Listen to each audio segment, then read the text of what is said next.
Alamin po natin kung bakit umiyak itong si Kuya. Para po sa akin siya po ay DDS dahil puro about PRRD yung kanyang content. At saka kitang-kita mo sa mga content niya na sumusuporta siya kay PRRD. So pakinggan po natin yung sasabihin niya at napaiyak po siya dito. And then mamaya bigyan po natin ng reaction. Eto na po. Guys, napanood nyo na ba yung speech ni FPRD kagabi? Sobrang nagpapasalamat ako kay tatay kasi may former president tayong pinoprotektahan pa rin ang Pilipinas. Grabe yung tapang ni FPRD na sabihin yan sa harap ni VP Sara, ni Amy Marcos at sa lahat ng Pilipino. Sobrang full of emotions ako ngayon. Well, I don't know, I had to admit I was wrong during campaign. And I just hope na maayos, no? Wala tayong magawa, presidente na yan eh. Pero sana maayos yung pamamalakad sa Pilipinas and sana hindi magkagulo.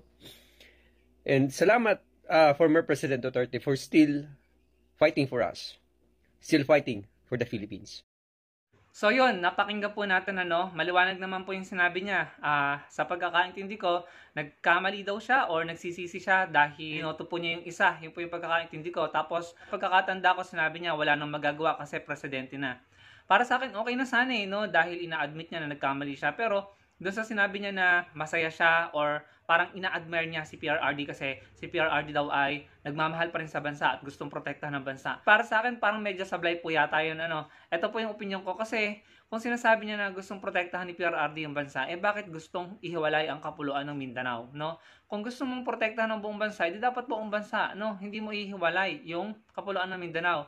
It creates animosity, no, sa puso ng mga taga Mindanao at saka sa puso ng mga hindi taga Mindanao. Parang may nabubuong na rivalry, no? Or pagka-disgusto. Nakikita nyo kung nakakapanood kayo ng mga live sa iba't ibang platform. Nandiyan na nagtatalo-talo na yung mga taga Mindanao at saka yung mga taga Bisaya at Luzon. Sinasabi ng mga taga Luzon at Bisaya, hindi kayo pwedeng humiwalay sa Pilipinas, no? Hindi nyo kakayanin, no? At saka hindi dapat hinihiwalay ang mga lugar or ang mga kapuluan sa bansa. Isang bansa lang tayo. And then may mga taga Mindanao na nag-o-oppose, pinapaliwanag nila yung side nila. And may mga taga Mindanao din naman na nagsasabing ayaw nilang humiwalay, no? So in a way, nagkakaroon na po ng hindi pagkakaunawaan sa isa't isa ang mga taga Mindanao sa kapwa nila taga Mindanao at mga taga Mindanao sa kapwa nila Pilipino sa Visayas at sa Luzon.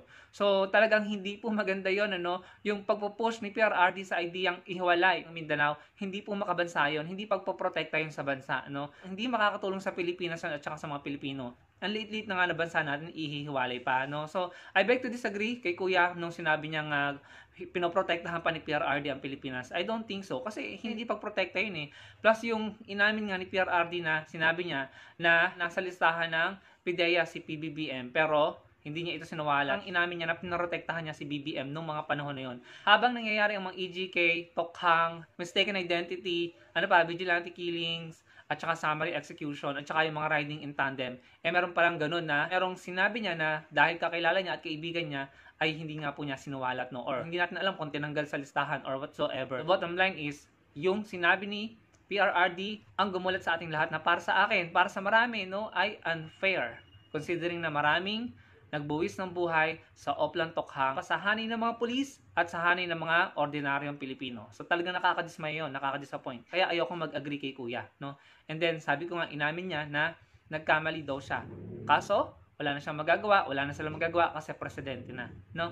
So okay na sana eh, kaso ewan, siya yan no? Ano pong masasabi niya sa mga narinig niyo kay Kuya? Ilagay niyo lang sa comment section below. Huwag niyong kalimutang i-like ang video natin at magkita-kita tayo sa susunod. Salamat po.